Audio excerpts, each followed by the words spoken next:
नमस्कार दोस्तों, 10 फरवरी 2019 के करंट अफेयर्स के वीडियो में आप सभी का स्वागत है। करंट अफेयर्स के आज के क्वेश्चंस क्या बने हैं वो देखेंगे। देखो, आज का जो सबसे पहला क्वेश्चन बना है उसको बड़े ध्यान से समझना। क्वेश्चन है कि परमाणु टेक 2019 सम्मेलन किस राज्य में शुरू किया गया है। तो यहाँ पर परमाणु टेक 2019 का जो सम्मेलन है इसको नई दिल्ली में शुरू किया गया है। ऑप्शन सी यहाँ पर बिल्कुल सही हो जाएगा। ध्यान से समझना, फिर से समझ लेना। परमाणु टेक 2019 सम्मेलन कहाँ पर हुआ है? नई दिल्ली में ऑर्गेनाइज किया गया है। इस सम्मेलन का मैं आपको फोटो दिखा देता हूँ तो आपको और अच्छे से क्लियर हो जाएगा। एक चीज यहाँ पर समझना, ये जो सम्मेलन अभी ऑर्गेनाइज किया गया है इसका उद्देश्य क्या है। इसका उद्देश्य इसके नाम से ही पता चल रहा है। देखिए, नाम इसका देखेंगे, परमाणु टेक, यानी कि परमाणु ऊर्जा का सही तरीके से जो इस्तेमाल हो सकता है उन चीजों पर यहाँ पर प्रकाश डाला जाएगा।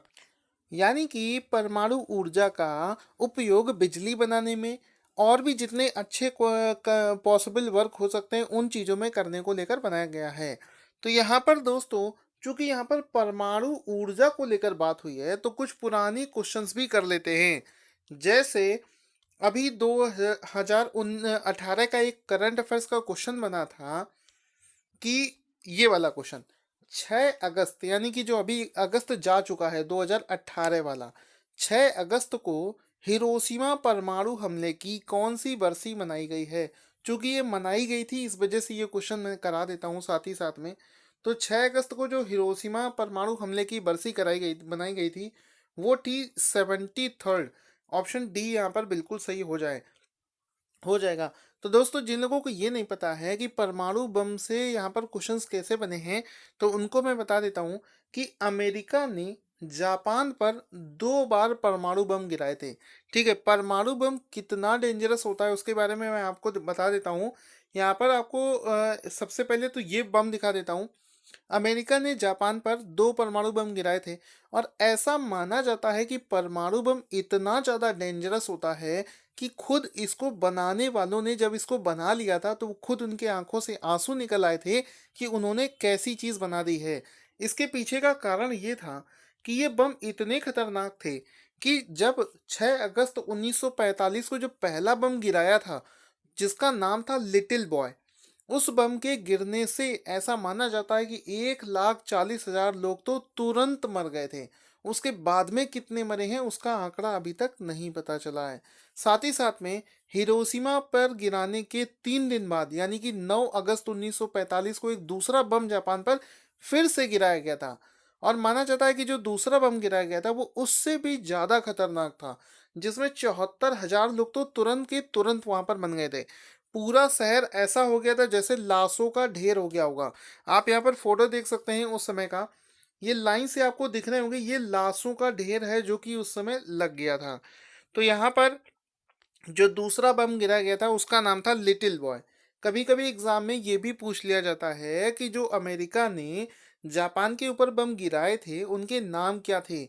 तो उनका एक का नाम था लिटिल बॉय और एक का नाम था फैट मैन। ठीक है, तो जब ये दो बम गिराए गए थे उसके बाद में क्या हुआ, जापान ने जब देखा कि ये अजीब सी चीज क्या डाल दी गई, क्योंकि उस समय तक किसी को परमाणु बम के बारे में नहीं पता था। तो जब जापान को ऐसा देखा उसने तो उसे समझ में आ गया कि ये कोई नई चीज है जिसको हम हैंडल नहीं कर सकते हैं। तो जो जापान का उस समय का लीडर था जिसका नाम है राजा हिरोहितो, उसने अमेरिकी सेना के सामने सरेंडर कर दिया था।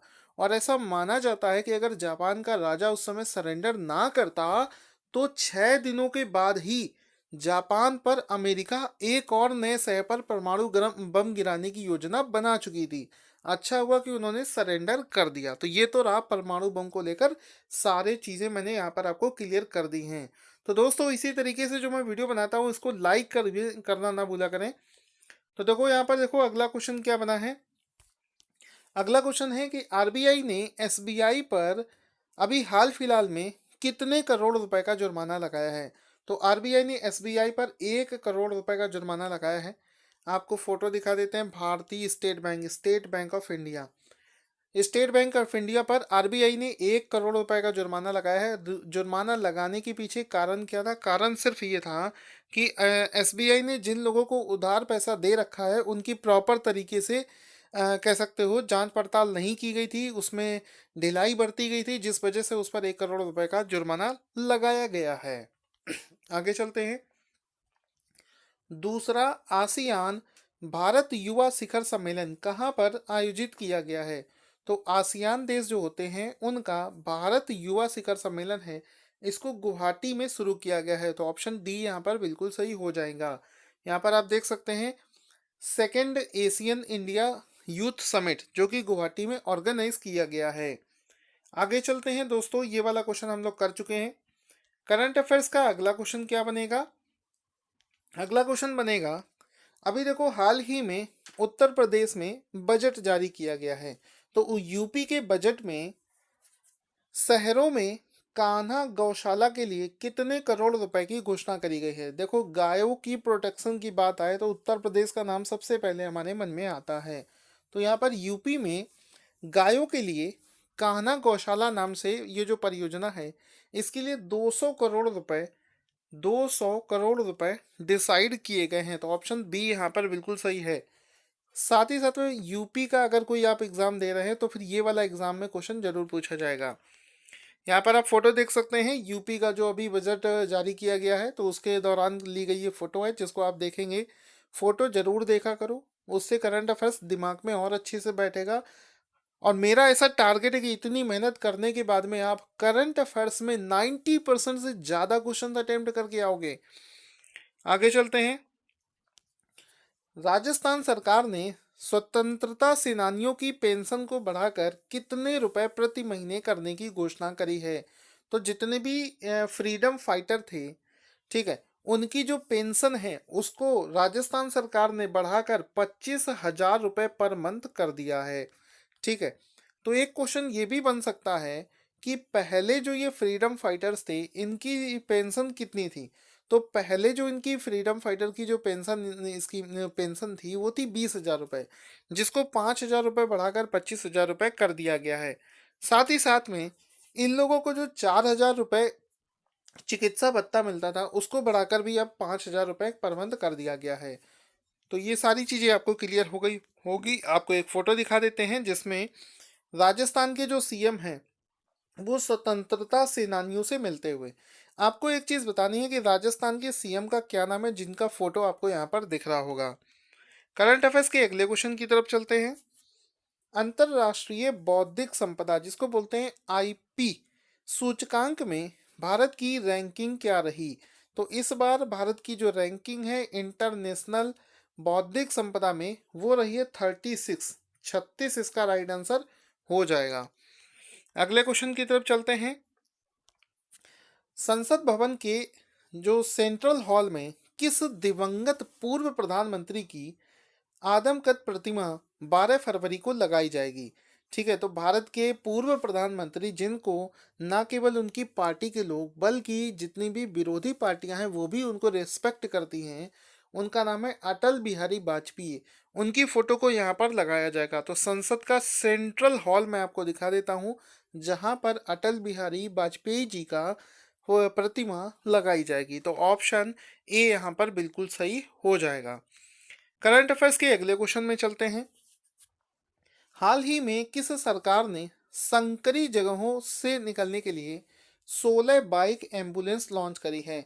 तो यहाँ पर इसका राइट आंसर हो जाएगा दिल्ली सरकार। दिल्ली सरकार ने जो सकरी जगह होती है जहाँ पर कार वाली एम्बुलेंस नहीं जा पाती है, वहाँ पर बाइक वाली एम्बुलेंस को लॉन्च किया है। तो ये दिल्ली में किया गया है, जहाँ पर आप इसको फोटो दिखा देते हैं। इस तरीके से लॉन्च किया गया था बाइक एम्बुलेंस, जो कि पतली सकरी जगहों में जाकर भी लोगों को फर्स्ट एड की या एम्बुलेंस सेवाएं उपलब्ध करवाएगी। ये आपको दिखा देते हैं। यहाँ पर ये जो एम्बुलेंस लॉन्च करी गई है इसमें ऑक्सीजन का सिलेंडर, फर्स्ट एड की किट, ट्रेनिंग ड्रेसिंग का सामान, एयर स्लीपेंट्स, कम्युनिकेशन डिवाइसेस, ये सभी चीज़ें इसमें उपलब्ध होती हैं। आगे चलते हैं। करंट अफेयर्स के अगले क्वेश्चन की तरफ। T20 मैच में किस भारतीय ने सर्वाधिक रन बनाने वाले खिलाड़ी बन गए हैं? तो यहाँ पर T20 में रिकॉर्ड बना दिया है रोहित शर्मा ने, जो कि T20 में सबसे ज़्यादा रन बनाने वाले खिलाड़ी बन गए हैं। तो ऑप्शन बी यहाँ पर बिल्कुल सही हो जाएगा। यहाँ पर आप इनका फोटो देख सकते हैं, रोहित शर्मा का, जिनको T20 में सबसे ज़्यादा रन बनाने वाले खिलाड़ी के नाम से नवाजा गया है। तो ऑप्शन बी यहाँ पर बिल्कुल सही हो जाएगा। इसके अलावा ये तो थे आज के क्वेश्चन। शुरू करते हैं करंट अफेयर्स का रिवीजन। तो रिवीजन में सभी क्वेश्चंस का आंसर आपको देना है। दोस्तों, आज का सबसे पहला क्वेश्चन हो जाएगा कि हाल ही में कौन से देश ने नाटो को ज्वाइन किया है। हाल ही में स्मृति ईरानी ने कहां पर इंडिया साइज प्रोजेक्ट का शुभारंभ किया है। अरुणाचल प्रदेश की किस जनजाति ने बूरी बोट येलो महोत्सव मनाया है। हाल ही में भारत के किस राज्य में राजीव गांधी करियर पोर्टल की शुरुआत करी गई है। दोस्तों, अगर आपका इस वीडियो से कुछ भी फायदा हुआ हो तो वीडियो को शेयर करना ना भूलें। करंट अफेयर्स 2019 आपको इसी तरीके से मैं तैयार कराता रहूँगा। करंट अफेयर्स डेली बेसिस पर देखें। डेली करंट अफेयर्स आपके लिए बहुत ही इंपॉर्टेंट है, और आज के करंट अफेयर्स को हर जगह शेयर करना ना भूलें।